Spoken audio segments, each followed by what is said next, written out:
भारत को अपने तेल के कुएं मिल गए हैं। अगर मैं ऐसा कहूं तो कोई अतिशयोक्ति नहीं होगी। दरअसल ये मामला है न्यूक्लियर रिएक्टर्स का।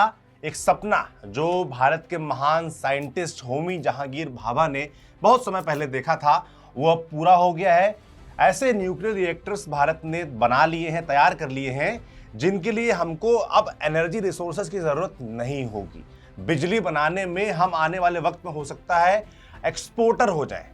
जिन तेल के लिए, एनर्जी की ज़रूरतों के लिए हमको दुनिया भर पर निर्भर होना पड़ता था, और अभी जो मिडिल ईस्ट में क्राइसिस हुआ, उससे किस तरीके की दुनिया भर में ब्लैकमेलिंग चल रही है वो आपने देखी। शायद अब हम आने वाले वक्त में इससे उबर जाएं, इससे निकल जाएं। तो क्या हुआ है और ये कितना ज़रूरी है भारत के लिए, हमारे आपके लिए, इस वीडियो में आपको यही सब बताएंगे। नमस्ते, मैं सौरभ त्रिपाठी हूँ, मेरे साथी विनय सुल्तान हैं, जो कि इस पूरे मामले के बारे में ठीक से रिसर्च करके आए हैं, पढ़ के समझ में आए हैं, और आपको ये बताने वाले हैं कि ये न्यूक्लियर रिएक्टर आखिर है क्या, जिनके बारे में कहा जा रहा है कि इनका मामला कुछ वैसा ही है कि पेट्रोल खत्म ही नहीं होता। यानी कि इसमें जो एनर्जी बनेगी वो लगातार बनती रहेगी, और इसके लिए आपको अलग से ऊर्जा, ऑयल, तेल, किसी भी प्रकार के एनर्जी रिसोर्सेज की जरूरत नहीं पड़ेगी। तो क्या है विनय जी, बताइए थोड़ा इसके बारे में।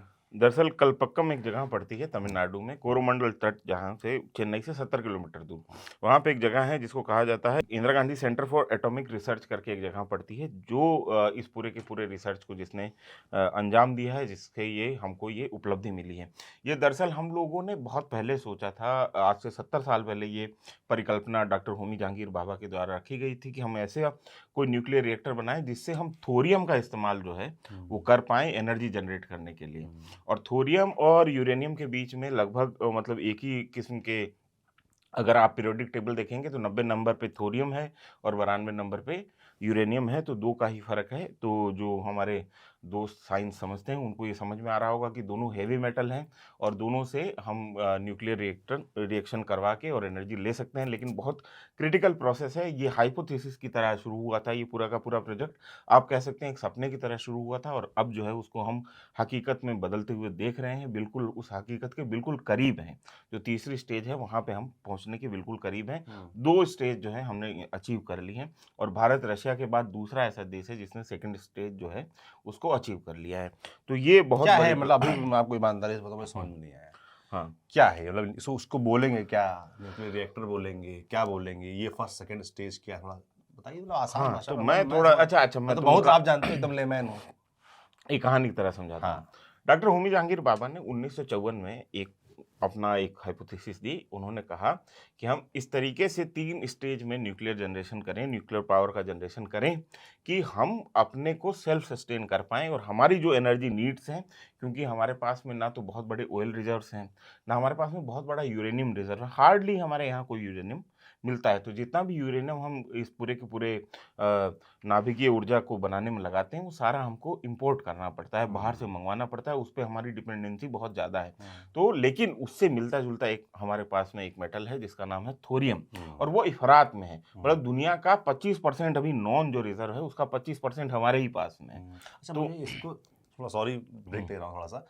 थोरियम का जो भंडार है, मुझे इसको याद करके राम सेतु वाला विवाद याद आ गया। राम उस सेतु समय कहा गया था कि राम सेतु जो है उसी ने पूरा रोक रखा है थोरियम का भंडार, और बड़ी थ्योरी उस वक्त चली थी, अगर आपको हाँ, याद हो, मुझे हाँ। याद है कि वो इसीलिए तोड़ा जा रहा ये था कि थोरियम भंडार बह के कहीं और चला जाए, ऐसा कुछ थ्योरी ये चल रही जी थी। जि वही है क्या जो ये? जो हमारा जो जितना पश्चिमी घाट है, हाँ। उस पश्चिमी घाट पे इफ़रात की मात्रा में जो है, केरला ले लीजिए, आप तमिलनाडु ले लीजिए, और वहाँ पे आप आंध्र प्रदेश ले लीजिए, इनके जो बीचेस हैं, इनका जो समुद्री किनारा है, वहाँ पे इफ़रात में पड़ा हुआ है। और हम अभी तक जो है उसको इस्तेमाल करना अगर हमने शुरू कर दिया, तो हमारी जो एनर्जी नीड्स हैं वो पूरी तरीके से पूरी हो जाएँगी। और इतना ही नहीं, हम बिजली को एक्सपोर्ट कर सकते हैं, हम एनर्जी को एक्सपोर्ट कर सकते हैं, हम उस स्थिति में आ जाएँगे। तो हम एक तरीके से दुनिया की एनर्जी कैपिटल बन सकते हैं। जो जो ओहदा, जो हैसियत अभी मिडिल ईस्ट के देशों की है, जो रशिया की है, जो वेनेजुएला की, उस ओहदे, उस हैसियत में हम लोग पहुँच जाएँगे अगर हमने तीसरे स्टेज को टच कर लिया, उसको हम सक्सेसफुली कर पाएँ। तो हम एक कदम उससे दूर हैं सिर्फ़। अच्छा, मतलब तो अभी अब कंप्लीट नहीं हुआ है। हाँ, तो इसको पूरी कहानी अगर मैं आपको ऐसे समझाऊँ, तो होमी जहांगीर भाभा ने ये सोचा कि हम लोग ऐसा रिएक्टर बनाए, 3 स्टेज उन्होंने दी कि पहले स्टेज में ये बनाया जाए, फिर दूसरे स्टेज में ये बनाया जाए और तीसरे स्टेज में हम अगर इसको ऐसा कर लेते हैं तो 3 स्टेज में फिर हमारी एनर्जी नीड्स पूरी हो जाएंगी। तो होमी जहांगीर बाबा का एक सपना था, डॉक्टर एपीजे अब्दुल कलाम ने भी इसके ऊपर खूब रिसर्च की। हमारा एक कई जनरेशन, कई पीढ़ियाँ जो हैं साइंसदानों की, कई पीढ़ियाँ जो वैज्ञानिकों की, वो इसी में खर्च हुई। उन्होंने बहुत कोशिश की और वो जो है कोशिश हमको फलती-फूलती हुई नज़र आ रही है।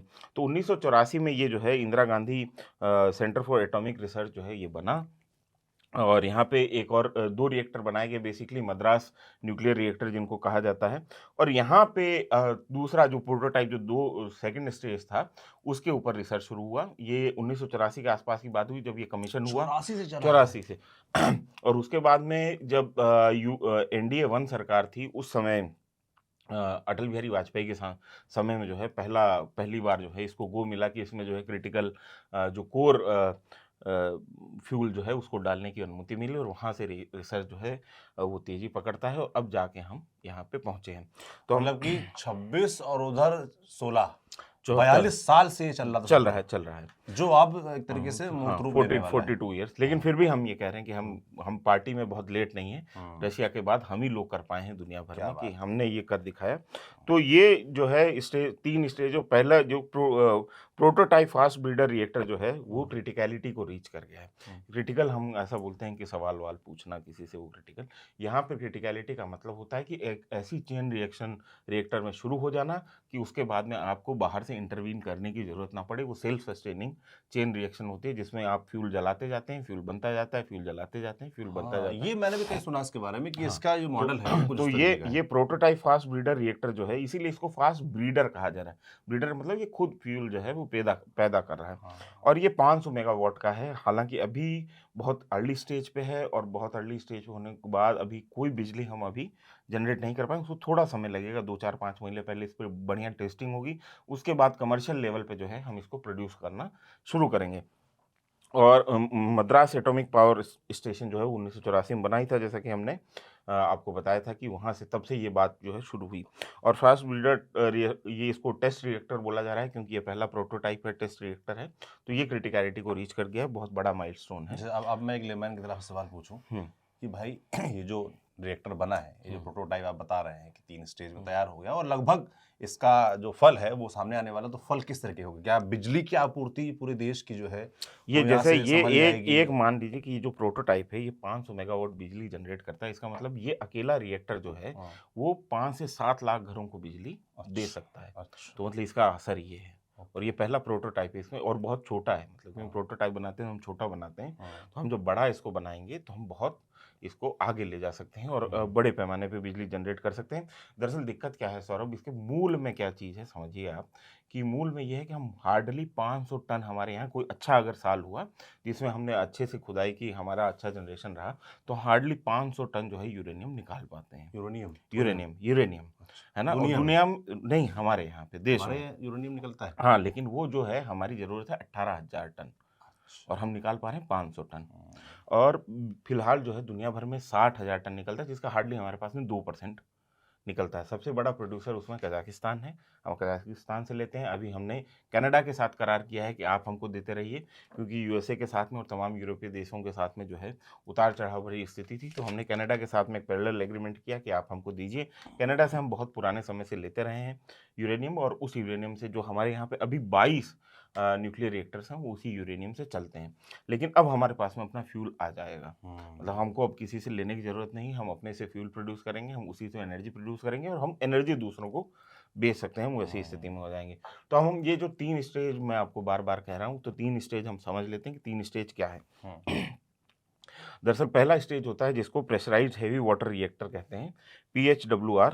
ये अभी 22 हैं फिलहाल और 8,880 मेगावाट बिजली पैदा कर रहे हैं, या सामान्य शब्दों में कह दीजिए तो 8 गीगावाट बिजली जो है वो प्रोड्यूस कर रहे हैं। हमारा लक्ष्य है कि हम 100 गीगावाट बिजली 2047 तक प्रोड्यूस कर पाएँ। तो अभी 8 में हैं, 2047 तक हमको 100 पे पहुंचना है। और दूसरी बात यह है कि ये प्लूटोनियम इसमें से बाई प्रोडक्ट निकलता है। तो ये प्लूटोनियम बहुत इंपॉर्टेंट होता है दूसरे स्टेज के लिए, क्योंकि प्लूटोनियम एक ऐसा धातु है जो कि आपको नेचुरल अवस्था में नहीं मिलता है। वो केमिकल रिएक्शन के जरिए जो इस तरीके की न्यूक्लियर रिएक्शन होती है उसमें एक बाई प्रोडक्ट के तौर पर निकलता है और बहुत थोड़ा निकलता है। इसी से आपको जो है इसी प्लूटोनियम से आपके परमाणु बम भी बनते हैं। अच्छा। तो ये बहुत क्रिटिकल एलिमेंट है। तो जो हम बार बार सुनते हैं कि यूरेनियम का एनरिचमेंट, वो दरअसल वो प्लूटोनियम होता है जिससे अंततः जो है परमाणु धमाका होता है। और दूसरा स्टेज जो है ये फास्ट ब्रीडर है रिएक्टर, जिसके बाद में हमने आपको बताया यहाँ पे यूरेनियम 233 एक यूरेनियम का एक और आइसोटॉप है वो निकलता है यूरेनियम 233, और इसको इस्तेमाल किया जाएगा फिर तीसरे स्टेज में। ये पूरी केमिकल रिएक्शन मैं आपको जो है सामान्य स्थिति में समझाऊंगा। और ये सेकंड जो स्टेज का जो हमारे पास में फास्ट ब्रीडर रिएक्टर है, क्योंकि बहुत क्रिटिकल ये टेक्नोलॉजी है। सामान्य तौर पर क्या होता है कि सोडियम, आपने जैसे सुना होगा, सोडियम अगर आपने कहीं देखा, जो नमक में सोडियम होता है लेकिन उसके साथ में क्लोराइड भी होता है, तो इसलिए वो स्टेबल होता है। जो प्योर सोडियम होगा, अगर आपको उसको देखेंगे, उस ब्रिक को अगर उसको आप ऐसे हवा में छोड़ देंगे तो आग पकड़ लेता है। वो इतना रिएक्टिव होता है हवा के साथ में, अगर उसको पानी में फेंकेंगे तो धमाका हो जाएगा। तो वैसी स्थिति होती है। तो सोडियम को यहाँ पे कूलेंट की तरह इस्तेमाल किया गया है। इस पूरे के पूरे रिएक्शन को कंट्रोल करने के लिए इस्तेमाल किया गया है। और ये बहुत क्रिटिकल टेक्नोलॉजी है और इसके बहुत सारे रिस्क भी हैं।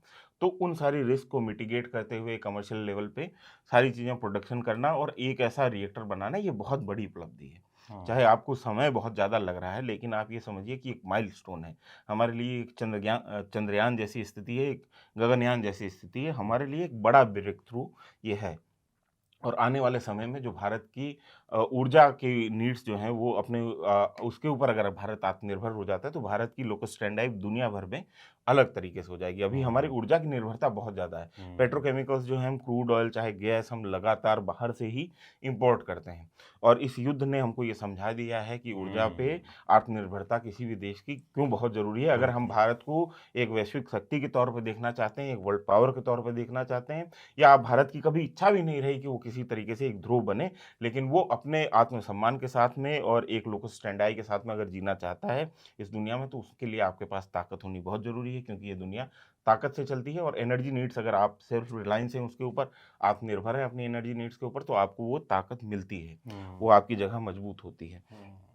और अभी जो है, अब हमको ये जो जानकारी मिली है उसके हिसाब से कामिनी रिएक्टर एक और बन रहा है कलपक्कम में ही, सेम जगह पे जहाँ पे फास्ट ब्रीडर रिएक्टर बनाया गया, और इसको जो है थर्ड स्टेज के लिए टेस्टिंग भी हमारी शुरू हो गई है।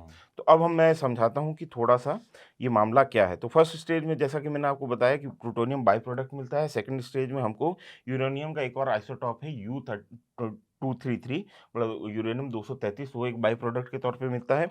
और तीसरे स्टेज में जो है यूरेनियम 233 प्लस जो है थोरियम 232 का इस्तेमाल करके हम एनर्जी जनरेट कर पाते हैं। तो जो थोरियम हमारे पास में पड़ा हुआ है वो तीसरे स्टेज में हम उसको ईंधन के तौर पे इस्तेमाल कर पाएंगे। भाई मैं सोच रहा था कि थोरियम कहाँ गया। हाँ, तो अब ये प्रोसेस थोड़ा सा मैं आपको समझा देता हूँ।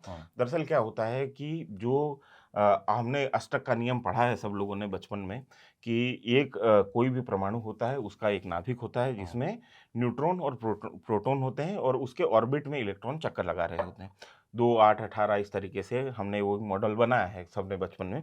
तो यूरेनियम का जो परमाणु क्रमांक है या एटॉमिक नंबर है वो 92 है। इसका मतलब उसके अंदर 92 प्रोटॉन है, 92 न्यूट्रॉन है और 92 इलेक्ट्रॉन है ना। इसी तरीके से हम लोग देखते हैं। फिर उसका हम लोग ऑर्बिट देखते हैं कि 2, 8, 18, 18 के किस तरीके से 36, इस तरीके से उसको जमाया जाता है। तो वैसी स्थिति में क्या है कि यूरेनियम के साथ में ये कि बहुत भारी हैवी मेटल है, और यूरेनियम इतना हैवी मेटल है कि उसका एटम जो है वो टूटने के लिए बेकरार रहता है। मतलब वो किसी भी समय टूट सकता है। और यही यूरेनियम जब टूटता है तो एनर्जी बनती है और साथ में प्लूटोनियम बनता है। क्योंकि मैंने दर्शकों को बताया कि प्लूटोनियम ऐसा धातु है जो कि सामान्य रूप से प्रकृति में हमको नहीं दिखाई देता है। वो एक नाभिकीय रिएक्शन के द्वारा ही पैदा किया जा सकता है। तो ये जो प्रोसेस होती है इसको हम लोग कहते हैं फिशन। और फिशन में जो है एटम टूटता है तो उसके नाभिक टूटता है, और उसमें से कई न्यूट्रॉन्स जो हैं वो छर्रे की तरह बाहर निकलते हैं। और वो न्यूट्रॉन जो है दूसरे एटम को जाके हिट करते हैं, उसके नाभिक को हिट करते हैं, फिर वो एटम जो है वो टूट जाता है। तो ये एक तरीके की चेन रिएक्शन, फिर वो टूटा, उसमें से 2-3 वो इतना हाँ, तो वो 2-3 न्यूट्रॉन 4 न्यूट्रॉन वो जो है दूसरे पे जाके हिट किए बंदूक की गोली की तरह, फिर वो टूटे। तो इस तरीके से एक चेन रिएक्शन लगातार चलती रहती है। और इसमें जो है हमको जब न्यूट्रॉन बिखरते हैं तो एक तरीके से आप ये समझिए कि कांच की कोई बड़ी ग्लास बिखरी तो उसके एक तो दो टुकड़े हो गए बड़े, उसके अलावा छोटे छोटे जो कांच के कण हैं उनको आप ऐसे समझिए कि वो एक तरीके से आवारा न्यूट्रॉन है जो जाके इधर उधर हिट करते हैं और दूसरे एटम्स को तोड़ते हैं। तो इसको कहा जाता है, इस पूरी की पूरी प्रोसेस को कहा जाता है फिशन। और ये जो ऐसे मटेरियल जो कि जिनमें फिशन हो सकती है इनको कहते हैं हम लोग फिसाइल मटेरियल, कि जो अपने आप से जो है टूटते हैं और उनमें से लगातार एक चेन रिएक्शन जो है वो पूरी हो सकती है। अच्छा, अगर ये चेन रिएक्शन कहीं पे ब्रेक हो रही हो या धीमी हो रही हो तो इसको हम कहते हैं सब क्रिटिकलिटी, मतलब पूरी तरीके से वो सेल्फ सस्टेन नहीं है, कहीं पे जाके रुक जा रही है।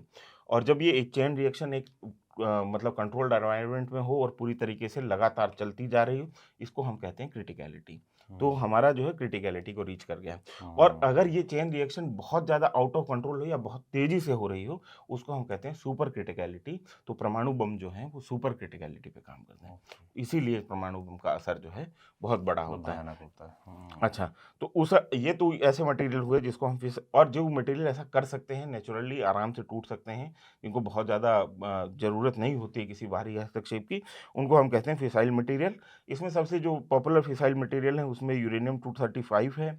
यूरेनियम 235 एक आइसोटोप है यूरेनियम का। उसके अलावा प्लूटोनियम 239 है। ये दो ऐसे हम ऐसा माना जाता है कि फिसाइल मटेरियल है जो अपने आप से इस पूरी की पूरी रिएक्शन को कर सकते हैं, चेन रिएक्शन को। उसके अलावा दूसरे तरीके के मटेरियल होते हैं जिनको हम फर्टाइल मटेरियल कहते हैं, जिसमें हमको एक बार थोड़ा सा उस रिएक्शन को कैटलिस्ट करना पड़ता है, उस रिएक्शन को शुरू करना पड़ता है और फिर उसमें जो है वो एक चेन रिएक्शन बन जाती है। जिसमें एक हम मानते हैं फर्टाइल मटेरियल जो कि नेचुरली जो यूरेनियम हमको मिलता है, यूरेनियम का एक आइसोटोप है यूरेनियम 238, वो हमको नेचुरली मिलता है। तो वो जो है उसको फर्टाइल मटेरियल मानते हैं और उसमें जो है हम फिशन की हमको कार्रवाई एक बार बैठानी पड़ती है, उसके बाद वो चेन रिएक्शन बनती है।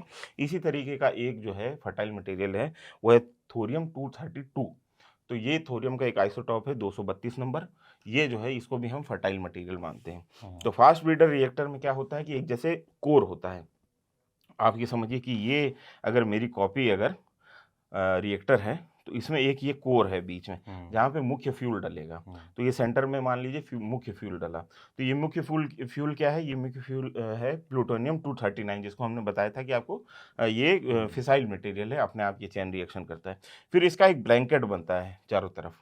ब्लैंकेट में क्या है कि हम डालते हैं यूरेनियम 238 जो कि फर्टाइल मटेरियल है, और कुछ जगहों पे कुछ हम थोरियम भी डालते हैं, थोरियम 232, ये भी एक फर्टाइल मटेरियल है। तो ये जब कोर में ये जब प्लूटोनियम टूटता है तो इसमें से कई सारे न्यूट्रॉन निकलते हैं। तो ये न्यूट्रॉन, कुछ न्यूट्रॉन तो जो हैं वो इसी रिएक्शन में खप जाते हैं दूसरे एटम को तोड़ने में, कुछ बाहर आके गिरते हैं जो कि इनको 238 जो प्लूटोनियम है जो ब्लैंकेट पे लगा हुआ है या थ्योरियम 232 है, इसको जाके हिट करते हैं। फिर यहाँ पर भी एक थोड़े समय बाद में रिएक्शन शुरू होती है और इस रिएक्शन में जो है हमको मिलता है एक बाई प्रोडक्ट जिसको कहते हैं यूरेनियम 233, मतलब यूरेनियम का 233 नंबर आइसोटॉप हमको यहाँ से मिलता है। यही आइसोटॉप जो है वो तीसरे जो स्टेज है उसमें कोर की तरह काम आएगा। अच्छा। जैसे प्लूटोनियम को हमने कोर में रखा था दूसरे स्टेज में जो फास्ट ब्रीडर रिएक्टर है, तो यहाँ से जो, क्योंकि प्लूटोनियम हमको कहाँ से मिल रहा है, वो मिल रहा है हेवी वाटर रिएक्टर से, जहाँ पे हमको बाई प्रोडक्ट के तौर पर प्लूटोनियम मिल रहा है। तो पहले रिएक्टर से हमको मिला प्लूटोनियम, उसको उठा के हमने कोर फ्यूल की तरह इस्तेमाल किया दूसरे रिएक्टर में। दूसरे रिएक्टर से हमको मिल रहा है यूरेनियम 233, जिसको हम तीसरे स्टेज में जो है कोर मटेरियल की तरह इस्तेमाल करेंगे और फिर ब्लैंकेट में हम लोग लगाएंगे थोरियम। फिर वो थोरियम टूटेगा और टूट के वो भी जो है यूरेनियम 233 में बदल जाएगा। तो इस तरीके से हमारी एक हम जो रिएक्टर हमने शुरू किया उसमें जो फ्यूल डाला वो खुद से ही फ्यूल भी पैदा कर रहा है और खुद से एनर्जी भी पैदा कर रहा है। तो ये सेल्फ सस्टेनिंग जो है ये स्थिति बन जाती है और हमारे पास में दुनिया का सबसे बड़ा थ्योरम का भंडार है। और एक कमाल की बात है जो कि होमी जहांगीर भाभा जिस बारे में बहुत बार बार कहते थे, जोर दे के बात कहते थे, वो ये कहते थे कि जो नाभिकीय ऊर्जा है, जो एटॉमिक एनर्जी है, उसका शांतिपूर्ण इस्तेमाल होना चाहिए। इसलिए उनको नाभिकीय दुनिया का जो है शांति दूत भी कहा जाता है। और आपको ये जान कर आश्चर्यचकित होगा कि ये इनमें दो ही इलेक्ट्रॉन का फ़र्क है, दो ही न्यूट्रॉन और प्रोटॉन का फ़र्क है थोरियम और यूरेनियम में। लेकिन थोरियम का इस्तेमाल जो है बम बनाने के लिए नहीं हो सकता है नेचुरली। तो ये बुद्ध का देश, गांधी का देश है और यहाँ पे जो मटेरियल मिल भी रहा है हैवी मेटल, वो ऐसा मिल रहा है जो सिविलियन इस्तेमाल के लिए ही हो सकता है, एटॉमिक एनर्जी के लिए ही इस्तेमाल हो सकता है, अच्छे कामों के लिए इस्तेमाल हो सकता है, डिस्ट्रक्शन के लिए उस मेटल का इस्तेमाल नहीं हो सकता है। बिल्कुल, जो इतनी सारी चीज़ें विनय ने आपको समझाई, आप समझिए कि इतनी बड़ी उपलब्धि है कि हम आप कल्पना भी नहीं कर सकते। ये वो सपना है जो होमी जहांगीर भाभा ने बहुत समय पहले देखा था। और आप समझिए कि होमी जहांगीर भाभा जब इन सब चीज़ों पे काम कर रहे थे, तो एक दौर वो था कि दुनिया का कोई भी देश हमको यूरेनियम देने को तैयार नहीं था। और उसके बाद अपने पर्सनल टर्म्स पे यूरोप पे कहीं भी जाके होमी जहांगीर भाभा थोड़ा यूरेनियम लाते हैं। और आज जो बड़ी एक तरीके से कंपटीशन से चलता है ना कि इन्होंने एटम बम बनवा दिया, उन्होंने बनवा दिया, इस सरकार ने बना, उस सरकार ने बना, अगर उसकी नींव किसी ने रखी थी तो वो इस देश के साइंटिस्ट ने रखी थी। और उसमें होमी जहांगीर भाभा पितृ पुरुष की तरह देखे जाने चाहिए, एकदम फादर ऑफ। पेट्रियार्क की तरह देखे जाएँ। और आप ये समझिए सौरभ, इसमें बहुत मैं अगर जब हमारी न्यूक्लियर एनर्जी की या हमारी न्यूक्लियर जर्नी की हम बात करते हैं, होमी जहांगीर भाभा ने जिस तरीके से न्यूक्लियर रिएक्टर शुरू किए, उसके बाद में हुआ क्या कि हमारे यहाँ पे 2 न्यूक्लियर रिएक्टर लगे तारापुर में, महाराष्ट्र में, जो कि वहाँ से हमने पहली बार जो है ध्रुव रिएक्टर लगा था, एक 100 मेगावाट का, एक साइरस रिएक्टर लगा था 40 मेगावाट का। और यहाँ से हमको पहला प्लूटोनियम प्राप्त हुआ, जिससे हमने पहली बार अपना परमाणु परीक्षण किया और परमाणु शक्ति का हमने अपना परिचय दिया। वो 1974 में मिसेज गांधी के समय, श्रीमती गांधी जिस समय प्रधानमंत्री थी उस समय। और इसने अमेरिका को इतना गुस्सा किया भयंकर तरीके से, और यहाँ से जो हमारे पास में न्यूक्लियर रिएक्टर्स आ रहे थे, क्योंकि हम बाहर से बनवा रहे थे, तो हम न्यूक्लियर रिएक्टर हमारे यहाँ पे इंस्टॉल होते थे। और उसके बाद में हमारे यहाँ पे न्यूक्लियर रिएक्टर हमारे ऊपर सैंक्शंस लग गए, न्यूक्लियर जो कोई भी टेक्नोलॉजी हमारे यहाँ पे आना बंद हो गई। और इसको हमारे वैज्ञानिकों ने चैलेंज की तरह लिया सौरभ, और हमने खुद अपने न्यूक्लियर रिएक्टर डिजाइन किए। और आज हम उस स्थिति में हैं कि 22 रिएक्टर जो हमारे यहाँ पे हैं, कुछ हमने रशिया से मदद ली, कुछ फ्रांस से मदद ली, देशों से मदद ली, लेकिन हमने अंततोगत्वा अपने न्यूक्लियर रिएक्टर खुद डिजाइन किए और खुद बनाए। और हमारे पास में आज जो 22 रिएक्टर हैं वो हमारे बनाए हुए रिएक्टर हैं, उसमें कोई जो है बाहर की पंचायती, बाहर की दखलंदाजी नहीं है। और आप ये समझिए कि 2008-9 में जब भारत और अमेरिका के बीच में न्यूक्लियर करार हो रहा था, जिसमें हमने ये कहा था कि हम इंटरनेशनल एटॉमिक एनर्जी एजेंसी जो है उसके कानूनों को मानेंगे, उसमें अबाइड होंगे, और उसके जो सुरक्षा के जो कानून है कि किस तरीके से एक न्यूक्लियर रिएक्टर को सुरक्षा करनी है, और जो भी मतलब उसके कानून है उसको हम मानेंगे। तो ये हमारे और अमेरिका के बीच में करार हुआ था। इसी शर्त पर हमको यूरेनियम दिया जा रहा था कि आप अगर मतलब इंटरनेशनल एटॉमिक एनर्जी एजेंसी के अगर नहीं मानेंगे करार को, तो हम आपको यूरेनियम नहीं मिलेगा, तो आपके रिएक्टर्स जो हैं वो काम नहीं करेंगे, क्योंकि अभी भी हम यूरेनियम जो है बाहर से मंगवा रहे हैं। तो उसके उस समय एक करार के बीच में एक बात और हुई थी, जो कि बहुत पिक्यूलियर बात है, कि अमेरिका ने जोर दे के कहा था कि जो साइरस रिएक्टर है तारापुर में, उसको आपको बंद करना पड़ेगा। अच्छा। क्योंकि इसी रिएक्टर से प्लूटोनियम निकला था। तो वो बहुत पुराना घाव था 1974 के समय का, कि इस रिएक्टर से इन लोगों ने प्लूटोनियम हासिल किया और परमाणु बम जो है उसका विस्फोट करके दिखा दिया दुनिया को हमारी इच्छा के विरुद्ध।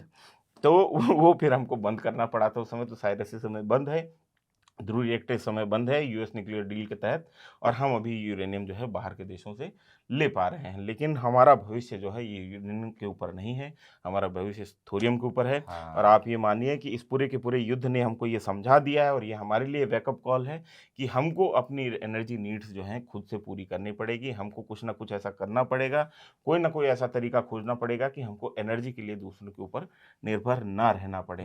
और ये जो है अच्छी खबर है इस पूरे युद्ध के घटाघोट के बीच में, कि हम आप ये समझिए ये हमारा वो मोमेंट है कि हमको हमारे तेल के कुएं मिल गए हैं। जो मैंने शुरू में बोला था। तो हम अब दुनिया भर को एनर्जी सप्लाई कर पाएंगे अगर हम तीसरा स्टेज ऐसा नहीं कि कल या परसों में ही हो जाएगा, एक समय लगेगा, एक टाइम लगेगा, लेकिन दूसरा स्टेज जो है बहुत क्रिटिकल है। तीसरे पे उसको हमने रीच कर लिया है, तीसरा जो है उसके ऊपर रिसर्च शुरू हो गई है। तो लगातार अगर जैसे ही आगे भविष्य में हम ये कामना करते हैं कि 6, 7, 8, 10 साल में हम जो है तीसरे स्टेज को भी पूरा कर पाएँ, तो वैसी स्थिति में हमारी एनर्जी रिलायंस जो है वो पूरा हो जाएगा और हमारी दुनिया भर में एक लोक स्टैंडर्ड बन जाएगी। इसकी यही और ये हम अपने जीवन में देख पाएँ। मेरी तो ये इच्छा है कि हमारे सामने ऐसा हो और हम ये अपने जीवन में देख पाएँ कि भारत को एनर्जी के लिए किसी के ऊपर मजबूर या निर्भर ना रहना पड़े। हम ये एनर्जी ब्लैकमेल से बचें। दुनिया भर से जो हमारे ऊपर एनर्जी ब्लैकमेल लगा रखा है, कभी अरब देशों के जरिए, कभी अमेरिका के जरिए। कोई अमेरिका कह रहा है कि रूस से तेल नहीं लोगे, इससे तेल नहीं लोगे, उससे तेल नहीं लोगे।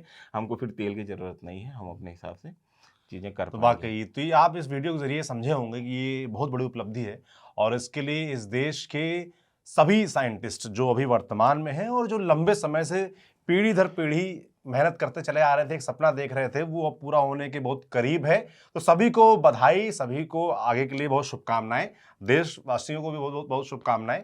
बाकी हम उम्मीद करेंगे कि जल्दी अगली जो स्टेप है वो कंप्लीट हो और खुशखबरी सुनाने के लिए इस डायरी के जरिए मैंने सुल्तान के साथ फिर मैं वापस लौटूं, हमारा भी सफर जारी रहे।